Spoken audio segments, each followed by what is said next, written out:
Hello? Hello? Podcast Network Asia. Kuda ng kuda, sila'y di mapigilan. Talak ng talak, di rin mapagsabihan.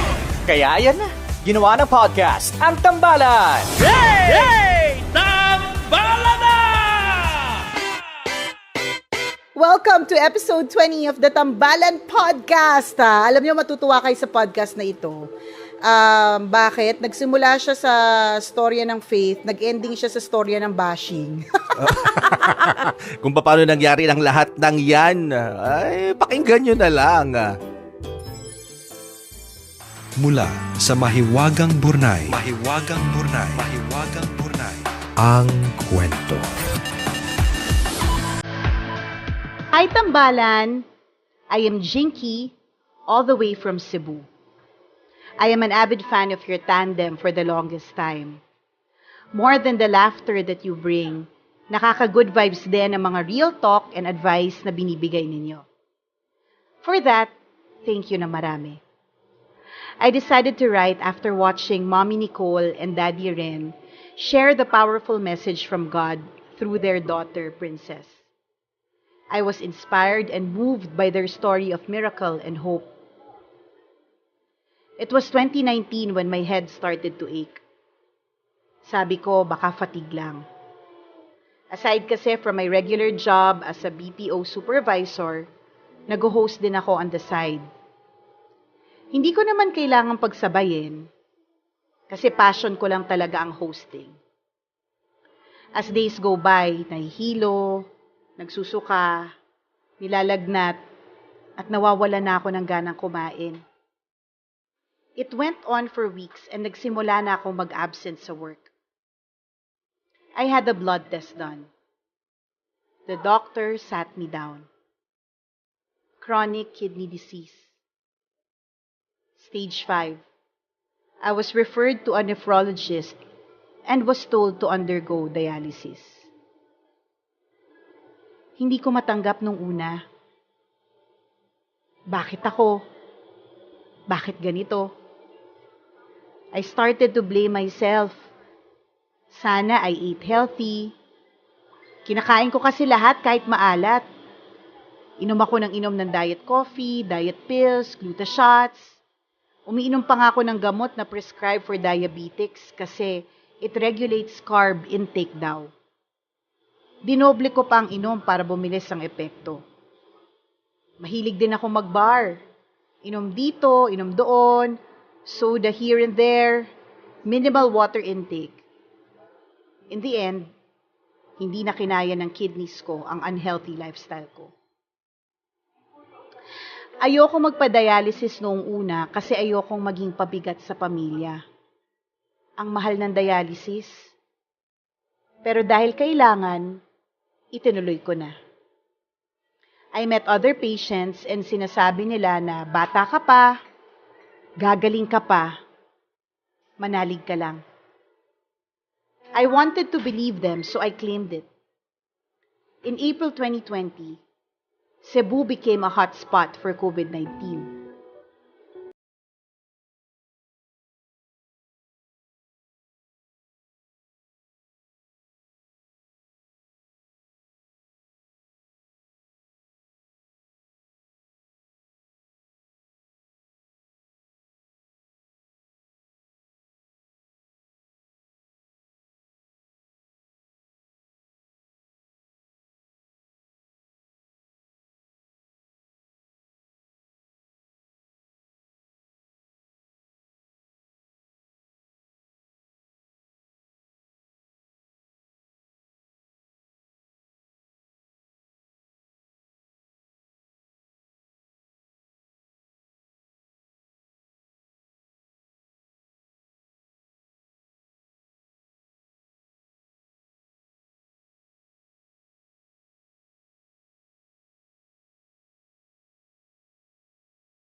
Naiisip ko baka kinalimutan na ako ng Diyos. Sa puntong ito ng buhay ko, napanood ko ang testimony nila Nicole and Ren. Ramdam ko yung sakit sa bawat salita nila when they were telling their story. Parang tinutusok ang puso ko while listening to what they had to go through. I cried when they said it was God's miracle that made Princess recover. My heart melted when I saw Princess smile and hear her tell everyone to always pray. Tumatak sa isip ko how strong she is. Baliwala yung pinagdaanan ko sa pinagdaanan niya. She was in a coma sa ICU and after everything she had to go through, she emerged victorious. At an early age, she knows by heart who Jesus is, and she herself believes that miracles happen. Unlike you, wala pa akong moment of surrender. Ang mahalaga, bumabalik na sa puso ko ang paniniwala na balang araw magmimilagro din sa akin si Lord. I believe na makakatanggap din ako ng good news from Papa God. I have faith na one day, ako naman ang magbabahagi ng story of my miracle. Alam ko na susubukin pa ako ng panahon at maraming hirap pa akong pagdadaanan. Kapag dumating ang mga sandaling ito sa buhay ko, lagi kong iisipin na may Nicole, Ren, at Princess na sinubok din at nagwagi. Kayo ang paghuhugutan ko ng lakas. Kayo ang laging magpapaalala sa akin na miracles happen every day. Your story will always remind me na kapag nanalig ka sa Panginoon, if you'll allow Him to take the wheel, ibibigay niya ang kahilingan ng iyong puso. Thank you, Nicole and Chris, for reading my story. Your loyal tambalanista and avid Papam fan, Jinky. Hi, Jinky! Hi, Jinky. Napakaganda naman ng kwento mo. Napakaganda ng sharing mo sa amin. And alam mo, lahat talaga tayo nabibless sa story ng bawat isa. Alam mo yun? Parang Yes, agree. Akala natin, ang isang tao nagkukwento lang sa atin tungkol sa kanyang buhay, pero ang di natin alam, nabibless din tayo sa kanyang story because it reminds us of to be strong, or it reminds us to have faith, yung mga ganong klaseng mga eksena. And habang binabasa ko nga, Jinky, yung storya mo, napapaluha ako kasi parang mas lalong, kapag ka nakakarinig kasi ako ng ganitong klaseng mga parang mga salita regarding sa what happened to Princess, talagang it just fortifies or mas pinaiigting o mas paano ko ba sasabihin, partner, mas Pinapalakas, mas lalong strengthen. hindi. Two words, partner, two words. Three First syllables. word sounds like tae. English. Charot. English, Korean, Mandarin. Hindi, parang mas lalo lang parang pinoprove. I'm not sure if that's the right term, but I'm just saying is that mas lalo lang pinoprove ni God na He knows what He's doing, na everything truly happens for a reason. Kasi alam mo, partner, nung nangyari yung kay Princess, talagang wala kaming ibang sinabi ng asawa ko kundi hindi tayo titigil sa pagdarasal hanggat hindi natin nakukuha yung miracle. Lagi naming sinasabi, the only time that we will post again on social media is when we have a story of miracle to share. Ganon. So, ganon yung paniwala talaga namin at na God will make things happen. Na siya yung kikilos para sa amin, hindi niya kami pababayaan. And true enough, He did. And totoo yan, every day when I see Princess, I am reminded of God's love. I am reminded of God's love. And it's so beautiful lang to know that people like Jinky also feels that way. Na because of that story of Princess, nare-remind sila na huwag mawala ng pag-asa, nare-remind sila na may Diyos, nare-remind sila na may miracles, nare-remind sila na merong greater force na hindi sila papabayaan. And kapag ka nakakarinig ako ng ganyang klaseng mga salita, naiisip ko na kaya pala sa amin. Kasi, yun talaga yung isa sa mga tanong kapag kami pinagdadaanan ka eh. Parang ako, nung iniwan ako, ginost ako ng jowa ko dati, di ba? Parang, ang tanong ko, parang bakit ako? Bakit naman, pwede naman yung mga iba, pero bakit ako yung iniwan? Pero yung pala, kaya ako iniwan kasi, mapapadpad pala ako sa Love Radio. Alam mo yun, yung series of events will lead you to something greater. Kasi sabi nga nila, kapag ka meron kang storya ng pagsubok, huwag ka mag-alala kasi kasunod naman na dyan, story of success na, story of victory, diba? So, alam mo yung ganon. And lagi mong tanong talaga bakit ako? Bakit hindi na lang siya? Siya naman yung may kurikong. Bakit hindi siya iniwan ng jowa niya? Siya to may kurikong, tas ako yung walang kurikong, ako yung hindi iniwan. Siya yung ako yung pinili. iniwan? Oo. Parang may mali doon, di ba? Weakness kasi talaga niya may kurikong. Kurikungin.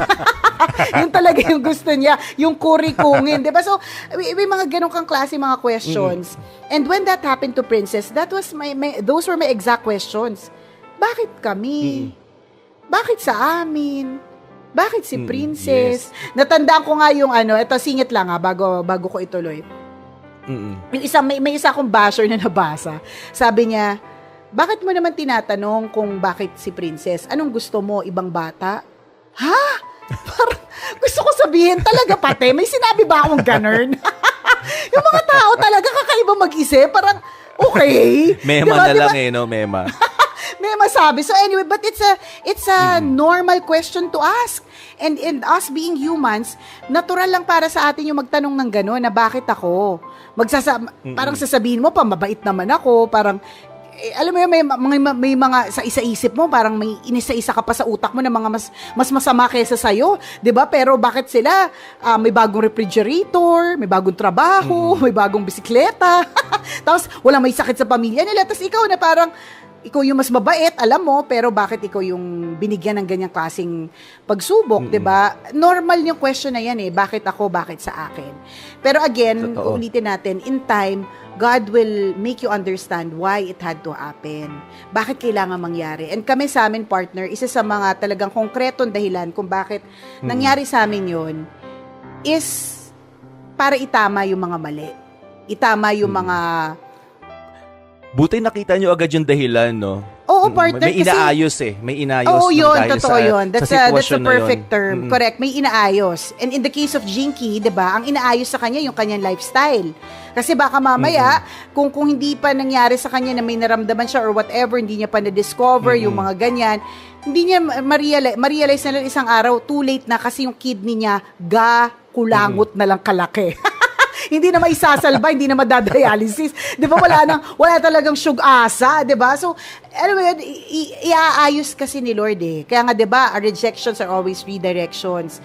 Yung test will always lead to a testimony. Laging ganon. So, kaya nga kahit marami tayong questions, kasi humans tayo, tao lang tayo, magtatanong talaga tayo. Eventually, if we let God move, He will make you understand why. And again, ulitin ko sa amin, talagang ang daming mga inayos kasi ang dami naming mga pinaniwalaan dati na hindi naman pala dapat, yung bang mga gano'n na alam mo yon, yung nakalimutan namin yung Diyos kasi masyadong maganda yung takbo ng buhay, di ba? Parang kasi it's easy to forget kabisyo kapag maganda yung takbo ng buhay kaya nga sabi nila yung mga struggles in life are our strongest link to God. Kasi kapag ka nagsistruggle ka, naghihirap ka, doon ka talagang, Lord, talagang with pikit, taas kamay, yung pikit mo may kasamang kunot talaga na parang talagang ganun yung pagdarasal mo di ba? Pero kapag ka wala kang struggle partner, happy ka lang.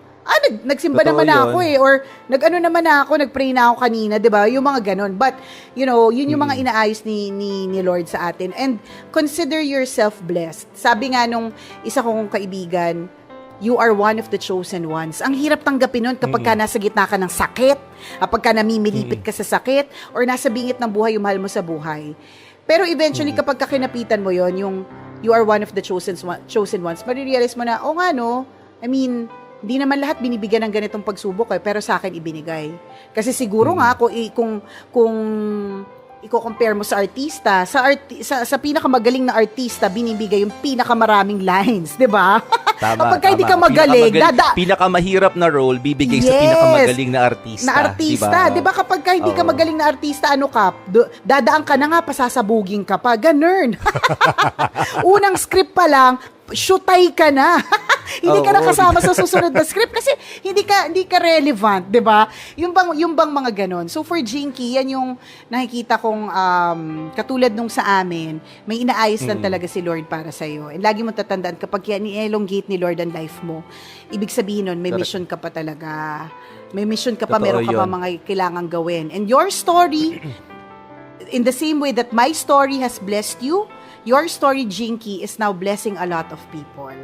Yun yung mahalaga doon. And that's also one of the reasons why it had to happen. Kasi kung hindi naman yan nangyari sa'yo, mag-effort ka bang mag-share dito sa Tambalan? And dahil mahaba na ito dito sa podcast natin, partner, di ba? Hindi ka naman na mag-effort eh. Di ba? Hindi ka na Tama. mag-effort, sulat-sulat pa sa Tambalan. Bakit? Hindi naman ako sigurado kung mababasa. Pero hindi eh. Nangyari yun. So ngayon, nakapagsulat ka. So now, your story is now also blessing, 'di ba? Other people. Eh di Correct. wow, 'di ba? Oh, diba? Although talagang yun nga, sometimes things are easier said than done, no? Pag nasa sitwasyon ka talaga, mahirap eh. Mahirap, clouded ka by your emotion. So, pero yun, ang gusto ko lang sabihin for Jinky, we like your mindset, we like your perspective.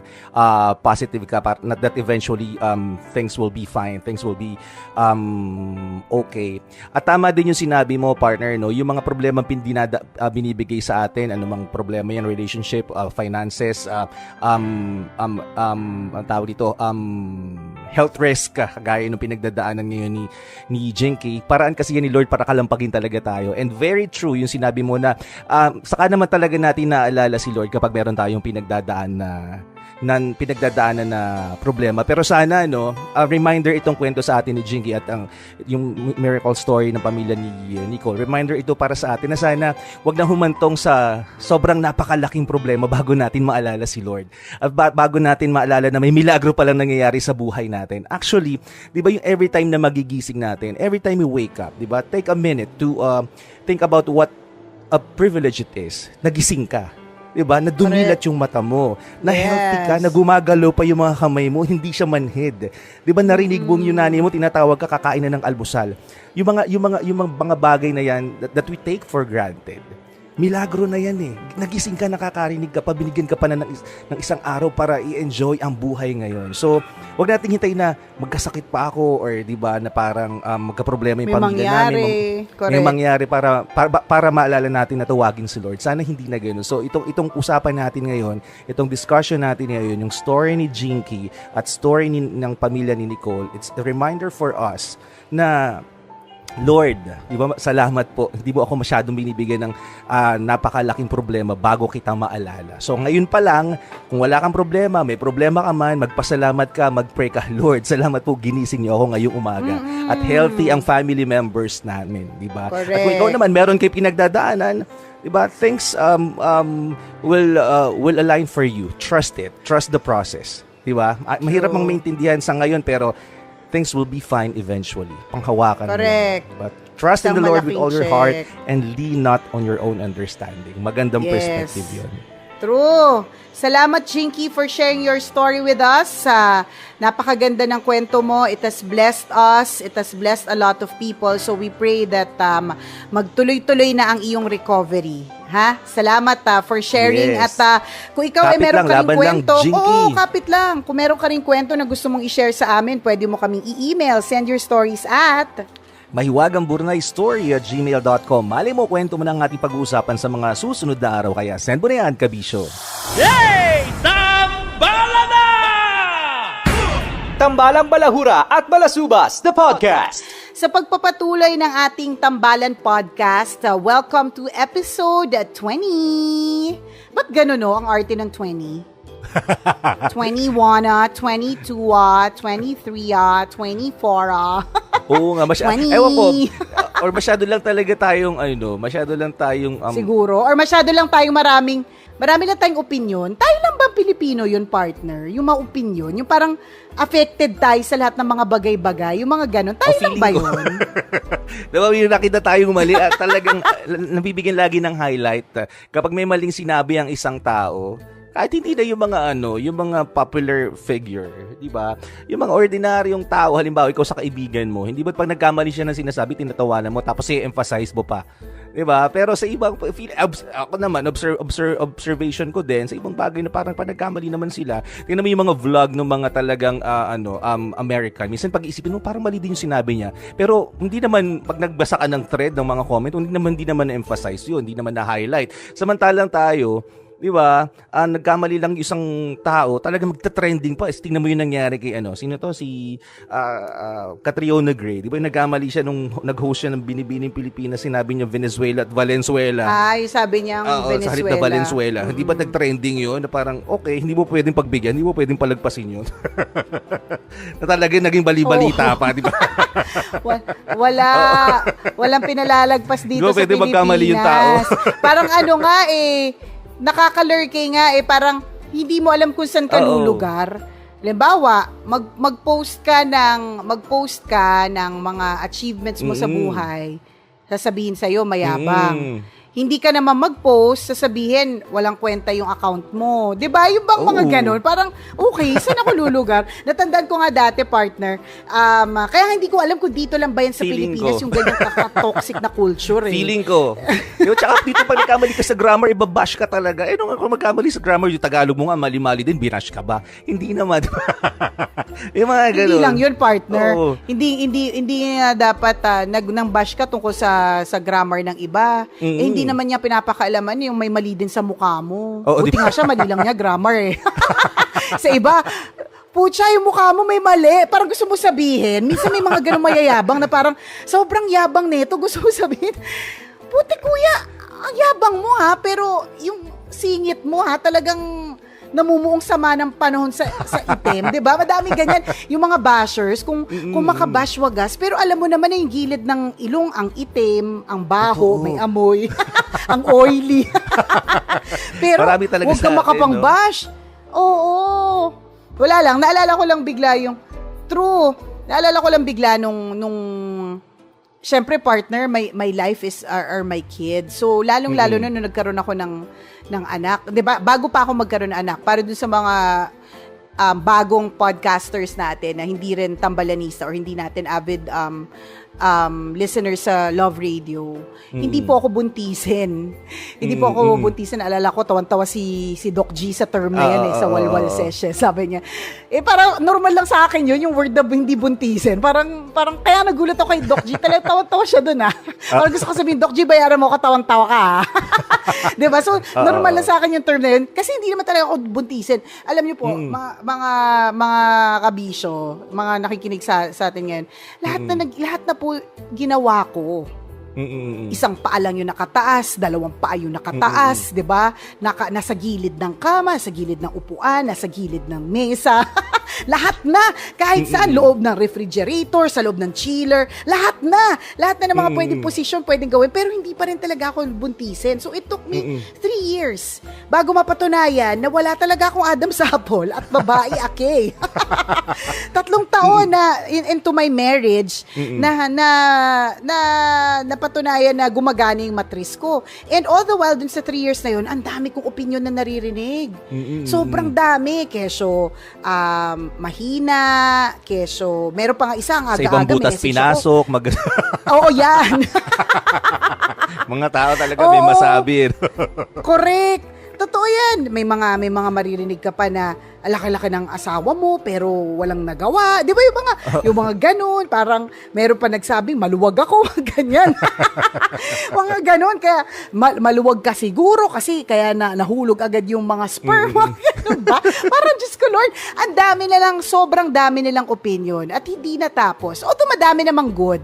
Madami namang, hindi ko naman sinasabing lahat bad. Pero minsan lang kasi, ito din ang sa atin mga tao sa dami ng good, ang napapansin natin yung bad. Ako yun naman yung natutunan ko in life, na parang let's try to focus also on the good things. Kasi in fairness, dun sa 20, let's say 20 na nag-comment, isa lang naman din dun yung nag-bash or isa lang naman yung nagsabi na hindi maganda. Meron pang 19 na positive.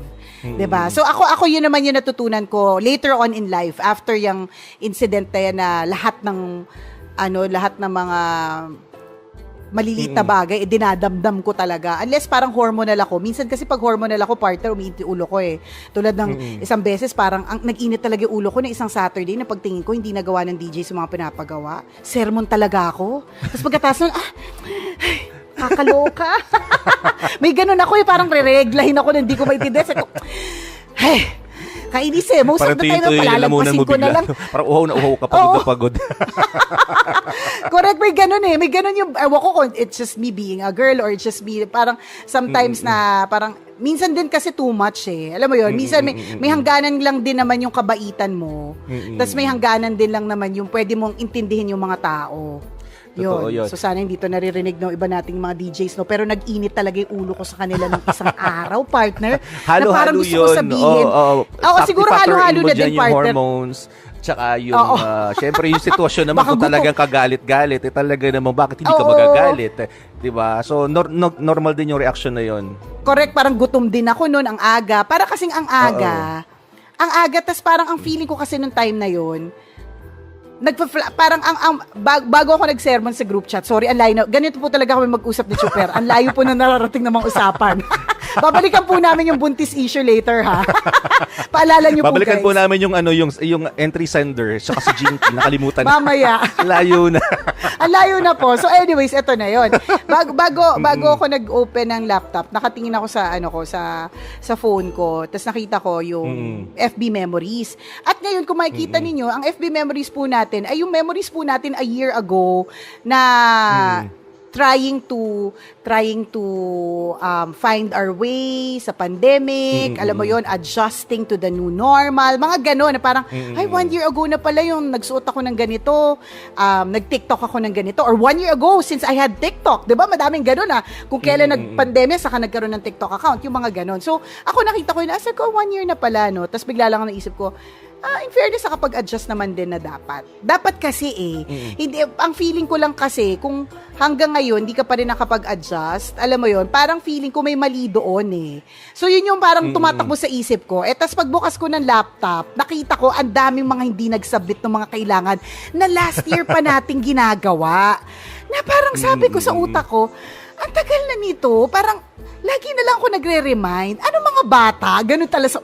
Sabi ko, magsasalita o hindi? Sabi ko, parang nagtatalo yung isip at puso ko ganyan. Pero sabi ko, hindi na lang. Kasi hindi naman pwedeng lagi na lang nire-remind. Kasi hindi naman na tayo mga bata na laging nire-remind. Naiirita nga ako sa anak ko na paulit-ulit ko nire-remind O, diba? Bata okay yun. Kahit paano intindihin mo. Tama. Bata yan. Pero halimbawa, ang tanda mo na, tapos nire-remind ka pa everyday.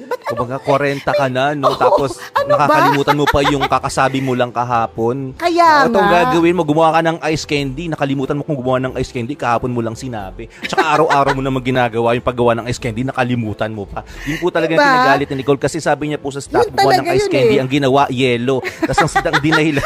Walang flavor, ice leche. tubig. Wala, ice tubig yelo yung lang. ginawa. Oo. Araw-araw ginagawa yung ice candy, ang dahilan nakalimutan. Sinong hindi magagalit noon? Alam mo yung ganon. So, may ganon, wala lang. Kaya naalala ko lang kasi sometimes we are hormonal na parang, at feeling ko, it's not just, I hope it's not just girls. I don't know about you guys. Pero, meron din kasi asawa ko, hindi naman siya pero grabe din ang hormones. Parang, pag nagalit, wagas kuya, galit na, Gina G. Diba yung mga ganon? But meron din ako mga kalalang mga boys na ganon. So, it really, tama ka naman sa sinabi mo na it depends on the situation. Halo-halo na, patong-patong na, ganyan. Kaya nga, diba sabi nga nila, don't make decisions when you're happy. Don't say anything when you are mad. And when you're sad, kasi baka mamaya, di ba? Alam mo yun, mapapahama ka dyan eventually. But, yun. Pero, not sorry ako dun sa eksena kong yun nung nakaraang weekend. But anyway, so mabalik pero tayo. Pero okay lang, yung ano naman yun, valid naman yun actually. Yung mga sinabi mo, your emotions, lahat yun. Wala namang masama doon sa ginawa mo. Kaya lang siguro napaisip ka na parang, teka, tama ba to or kailangan ko bang gawin talaga to? Kasi, medyo nag-isip din ako ng... naglaban siguro siya kasi ikaw yung affected eh. Kumbaga parang tong sinabihan mo, naapektuhan ba sila? Ang masakit nun, hindi. Ikaw, Gina G, sila wala lang. Correct. Yun yung masakit doon. Yun yung masakit doon. Hindi, pero ang masaklap kasi dito, ang balik din kasi sa'yo eh. Alam mo yun, parang yun, totoo bakit sila ganon? Ang balik nun ay sa'yo. So parang ang dami na tumakbo sa isip ko, masyado ba akong mabait? Ito na yan. Nasira na yung araw mo, di ba? Nasira na yung araw ko. Ito na. Hanggang gabi, dala-dala mo yun, ha? Nako guys, malayo na po ito dun sa usapan kay Jinky. Alayo na nito. Natandaan ko, ito na. Lalayo na naman tayo part. Ito na naman yung natandaan ko. Natandaan ko nung bago ako station manager. Isa sa mga sinabi talaga sa akin ng mga boss natin, huwag akong maging masyadong mabait. Hindi dapat ganun. Tas ang hirap para sa akin, hindi ko naman sinasabi sobrang bait ko, partner ha. Pero hindi kasi ako yung sasabihin mong ang sungit. Yung parang konting kibot memo, hindi ko yun gawain. Alam mo yun? Kasi sabi ko nga nun parang, kasi parang feeling ko, sabi ko yung dati naman nating boss, hindi naman siya masyado nagme-memo. Yun yung sabi ko. Tapos sabi nila, akala mo lang yun. Ang dami niyang memo binigay sa mga tao. Parang ganon, yun yung sabi niya. Sabi niya, baka ikaw kasi hindi ka nakakatanggap, so hindi mo alam. Parang mga ganon. Hindi ka nabibigyan ng memo, nabibigyan ka ng pera. Iba? Ibang boss. Pansit lang, partner. Walay pera. Pansit. O, diba? So alam mo yun, parang, nandun ako sa stage na, okay, so saan ako lulugar? Ang hirap, di ba? Parang okay, saan? Magbabago ko kasi kailangan parte na ng management, pero hindi naman talaga yan yung ugali ko. So, paano yun, di ba? Kaya nga, talagang, it was a difficult year. Kaya nga sabi ko nga sa'yo, partner, feeling ko maganda lang ako 2016 pababa. 2017 pataas, nawala ng ganda. Parang kitang-kita ko talaga sa picture, sa video, parang may mali talaga, tumanda to si ate girl, parang ganon. Tumanda ako sa problema, parang ganon. Pero kung worth it naman, partner, parang yung sweldo naman, kayang i-compensate yung sama ng loob. Okay lang, kahit ako, araw-araw pa sa may loob ko, okay lang. Pero kung hindi, ayun lamang, lalo nakakasama ng loob. Pero partner, hindi naman din all the time ha. Madami tayong kakilala na ang ganda nung income, pero dahil masakit sa ulo, hindi rin bumigay din. 'Di ba? May mga ganun. So it's not always about the money, 'di ba? So anyways, kaya ang hirap noon kasi syempre pipilitin mo. Tapos yung kailangan mo magbigay ng mga desisyon agad-agad. Alam mo 'yun? Kaya nabash ako ng bongga sa mga eksena eh. Talagang nakakalurke. Kaya nga ang lagi ko tong sinasabi, management is not for the faint of heart. Kung mahina yung kalooban mo, wali. Nganga ka talaga diyan. Tsaka lagi mong tatanda malungkot sa taas. Yun yung paulit-ulit nilang sinabi sa akin nun. Sinabi nila yun sa akin parang ng mga boss ko boss natin. Nasabi ba namin sa'yo na malungkot sa taas? Sabi ko, ay hindi po. Wala po kayong sinabing ganon. Kung sinabi niyo po, hindi ko na po tinanggap. Charot. Di ba parang, sabi niya, nasabi ba namin sa'yo na tapos sabi ko lang, yaka sir hindi mo sinabi. Siyempre, hindi ko sinabi, di ba? Pero, siyempre, sinabi agad sa'yo yung sweldo, di ba? You offer para para hindi ka na mag-resist. Pero kung unahin nilang, ay pangit tong yun nga, malungkot sa taas, tapos lagi may pressure, tapos kailangan, it's not for the faint-hearted. So, malamang aatras ka pag nalaman mo agad yun. Siyempre, sweldo agad yung offer nila sa'yo. Di ba? Strategy ang tawag na nakuha ka nilang tactic nila. Charot lang. Pero gusto ko lang sabihin sa'yo, partner, para hindi lang sumama siguro yung pakaramdam mo. Your emotions are valid. Yung hindi naman, it's not actually ranting. Parang you're trying to deliver a message, and it's a valid concern na talaga kailangan silang i-remind. Siguro later on, pwede mo na lang ang kailangan mo na lang siguro i-manage is your emotion, 'di ba? Pwede mong na-deliver lang pero hindi na sana umabot na nasira yung araw o kaya na hindi ka na nakakain. Hindi naman nasira yung araw ko. hindi na naman nasira yung araw ko, partner, nung nag-rant ako kasi feeling ko kailangan na talaga. Pero hindi naman sumama yung araw ko, partner, pero yung niluto kong adobo sobrang alat. Na leche lahat. Nadamay silang lahat. Hindi sira yung araw mo. Pero hindi na sira araw ko, partner. Walang ganon. Huwag ka mag-alala. It was just a bad morning. Actually, it was just a bad few minutes of my morning. Pero yung adobo, ang alat, partner. Oo, nabuhos lahat yung galit sa adobo, di ba? Nakakaloka. O ba tayo napunta dyan? Ba tayo napadpad dyan sa ano? I-try nating ibalik dun sa eksena ng pagbubuntis at eksena ng pagbabash. Doon ba tayo nangyari? Ewan ko, gulo na, ang layo na narating natin. Tapusin na lang kaya natin to. Oo nga. Kalimutan na natin si Jinky. Nasabi na naman kanina sa unang segment ng tambalan eh. Tapos na yun. Next topic na tayo. Tapos na Extra yun. babae. Hindi. Balik ko lang ng kaunti. Atras lang ako ng kaunti. Ba't ko sinabi yun? Kasi there are times na nagsasabi tayo ng nararamdaman natin. Kapag ka hormonal tayo or kapag ka emotional tayo, yung mga ganon. So, nangyari yun, ibabacktrack ko lang kung ba't ako napunta dito sa sitwasyon na to, no? Or sa usapan na to. Sabi ko nga, hindi ako bantisan ng 3 years, so affected ako sa lahat ng mga sinasabi nila, mga ganon-ganon, ng mga tao, ba't niya ako nabubuntis? So, finally, nabuntis ako. Ay, may matres si ate mo, girl! O, diba? Talagang, wow! Nagbunga na lahat ng pagchuchuk-chak. Nagbunga na lahat, di ba? Nagbunga ang ngalay ng balakang. Oo, yeah, nagbunga na. Sumakto din, di ba? Pumasok sa tamang butas, mga gano'n. Oo. Sumakto din sa tamang butas. So, syempre, nung nagkaroon ako ng anak partner, syempre, yan na yung buhay ko. Talagang, kaya nga, di ba, partner, kung yung adlibs ng tambalan dati, tungkol sa ex, paglalandi, paglalasing, 'di ba? Nung nagkaroon tayo ng mga family, nagkaroon tayo ng mga anak, nagbago na din eh kasi syempre nagbago na yung priorities, hindi na natin priority masyado yung gimmick, 'di ba? Alam mo 'yun, may iba na tayong mga priorities noon. So, ang ending partner, lahat ng mga pinopost ko, ito na makakabalik ako dun sa una nating usapan partner. Lahat ng mga pinopost ko tungkol na sa anak ko. Pero yung mga tao, ito na naman tayo makakabalik talaga ako, partner. Talagang pinipili ko ibalik. Di ba yung usapan natin? Kasi di mo yung kanina nag-astral projection ka, tapos hindi ka makabalik sa pinanggalingan mo, naligaw yung kaluluwa. Oo, ayoko. Alam mo kung ba't ko tinatry ibalik? Kasi mga practice daw to para hindi ka magkaroon ng Alzheimer's eh. Ay, okay. Ibang Maganda topic na naman yan. yun. Oo nga, kasi, tsaka, ito meron na naman, sorry panibago na naman tong eklabo ko. Panibago ko na naman tong eklabo, partner, ha. Sabi ng rehab doctor ni Princess, kaya daw mabilis nag-recovery si Princess kasi matalino siya. And sa course daw ng kanyang paggagamot, maski yung mga adults, kapag learned o matalino, mas madali nagre-recover yung brain kasi ginagamit yung utak. So, sinasabi ko yan kasi, kaya ako sinasabi yan kasi para ma-practice yung utak ko, binabalik ko, ibabalik ko sa tama tong usapang ito, partner. Para ma-practice yung brain ko. Diba? So, anyways, tama. diba? So yun na yung eksena. We keep posting about our families, ganyan. Pero babalik tayo dun sa usapan natin kanina na yung mga tao, hindi pa rin sila titigil sa pagko-comment. Kung makapag-bash wagas, parang sasabihin, ano ba yan? Puro anak na lang yung pinost. Ano lang, diaper lang ng anak, tuwang-tuwa. Parang, ako nga dati, kapag ka nagpo-flashback yung FB, minsan nga makikita ko parang, talaga, parang minsan nagigets ko din yung mga ibang tao. Kasi dati parang binasya ko, lahat na lang ng ginawa ni Princess, pinopost mo. At tulad ng isang araw, parang FB memory, grabe ka naman, Princess. Ano to? I think she was 2 years old.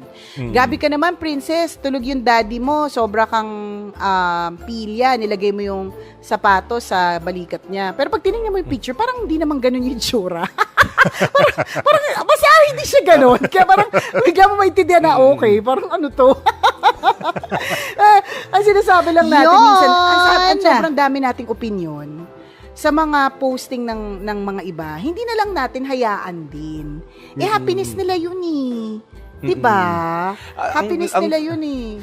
Ang learning dito, tayo na tumitingin, halimbawa, at may nakita tayo na minsan hindi pabor sa opinion natin or hindi natin nagustuhan or against sa paniniwala natin. Kung kaya mo kontrolin na hindi na lang mag-rebut, or kung alam mo sa sarili mo na hindi naman maganda yung magiging rebut mo o response mo dun sa nakita mo, wag na lang. Pero kung makakatulong, then say it, deliver it. Pero kung alam mo sa sarili mo na lalo makakalala ito ng problema, wag mo na lang sabihin. Again, para sa sa spectrum ng nanonood or nakakabasa. Para naman dun sa sa spectrum nung nagpo-post, siguro dapat maintindihan natin dito na the moment na mag-post tayo, iba-iba na magiging interpretasyon ng mga tao. So parang na-manage natin yung expectation natin na ay may magagalit, merong matutuwa, merong hindi matatawa. Halimbawa, kung nasanay ka sa culture na nagpo-post ka ng mga pinopost mo, family, maaring sa ibang tao na di ba hindi na makakita, bakit nakakaumay naman to. Diba, so i-manage mo na yung expectation na yun. So, yun ang sinasabi. Ikaw, ang culture mo, mag-post ka na mag-post ng tungkol sa family mo at feeling mo walang masama doon. So, yun, siguro perfect example dito, naalala ko lang bigla. Kunyari, ang culture natin, partner, di ba, tayo, naughty, yung mga words natin, yung gagaya niyan, hindi ako buntisin. Para sa atin, normal yun eh. Diba? Yun yung spectrum natin, yun yung side natin. Pero pag dineliver mo pala sa ibang culture, yun, shocking yun. Kasi one time nasa Zoom meeting kami. Sabi nung prof ko, kasi nahirapan ako sa subject, sabi niya, ikaw, Mr. Adrian Policena, as a DJ, magagamit mo itong pinag-aaralan natin sa subject nito. Sabi ko, sir, na-virginan ako. So, parang, so, sa akin, parang na-virginan? Sabi ko, sir, na-virginan ako sa subject na to. So, feeling ko normal lang siya, kasi culture natin yun eh. Di ba? Pero sa mga classmates ko, lahat sila parang, awkward na parang ano sinasabi nito na hindi sila natawa. Samantala ko tawan-tawa mag-isa. So parang gano'n. Diba? May gano'n eh. Kumbaga, intindihin natin na ito yung kultura natin. Sige, popost ko to. Pero i-manage natin expectation natin na itong kultura mo ay hindi kultura ng ibang tao. So, maaaring hindi patuwa sila, maaaring hindi sila matuwa. In other words, respect. Di ba? Respetuhin na lang. Tsaka, siguro tama din na una, kung posting rin lang, that wala kang pake. 'Di ba? Your wall, your rules. 'Di ba? Yes, yung mga ganon. And totoo pangalawa, yun. kung halimbawa, ikaw naman ay may pake dun sa mga makakabasa o kaya dun sa mga makakarinig, pag-aralan mo din yung mga makakabasa o makakarinig para hindi ka mapahiya katulad na nangyari sa'yo. may mga ganyan eh. 'Di ba? Kalurky. Ay, nako. Jinky, good luck sa'yo. Ewan ko ba saan napunta dan? Sorry, pasensya ka na, Jinky. Nabigay naman namin lahat ng mga tamang advice sa'yo sa unang parte ng podcast na ito. So, I hope that you're happy. Kaya lang kami napadpad sa malayo dahil lang sa nag-umpisa ako sa 21 na. Doon tayo nag-umpisa, partner eh. Oo, episode 20. Doon na tayo nag-umpisa, tas ang layo na nanonood natin dalawa. Sino mag-aakala na yung topic na yun nakaabot hanggang 30 minutes? True. Oo, sobrang kasi tayo mo pangusga. Yung parang, ba't parang mali sinabi niya? 20. Hindi naman 20 yun, it's 20. Pero Pilipino lang mahilig mag-ganon. Sa ibang kultura naman. Yeah. Hindi. Diba? Yan wala tuloy. lang, diba? O yun. Yan tuloy, humaba po yung podcast namin dahil po dyan. Ang sinasabi, diba? Doon naman nag-umpisa, I'm so happy na ibalik ko. Kung bakit, inisip ko rin ba't ako napadpad sa napakalayo na. Kasi doon tayo nag-umpisa na lagi tayong may opinion. Diba? Kahit hindi naman na dapat, umi-opinion tayo. Ganyan. Tama. Alam mo, ito lang as a last word from us, wag ka na, choose your battles. Wag na lahat maapektuhan ka. Kasi kung hindi, oh no. 40 ka pa lang pero mukha ka ng 68 o offeran ka na ng senior citizenship. Diba?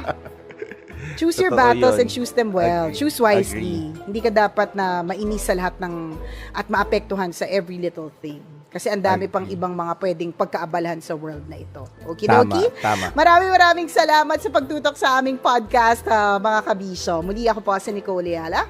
At ako naman si Cambio King Chris Chuper. Na nagpapaalala, una magdasal ka para mabuhay ka. Pangalawa, mag-face mask ka para mabuhay naman ng iba. Yon! This is a Spotify exclusive podcast. And shout out to Anchor. The views and opinions expressed by the podcast creators, hosts, and guests do not necessarily reflect the official policy and position of Podcast Network Asia. Any content provided by the people on the podcast are of their own opinion and are not intended to malign any religion, ethnic group, club, organization, company, individual, or anyone or anything.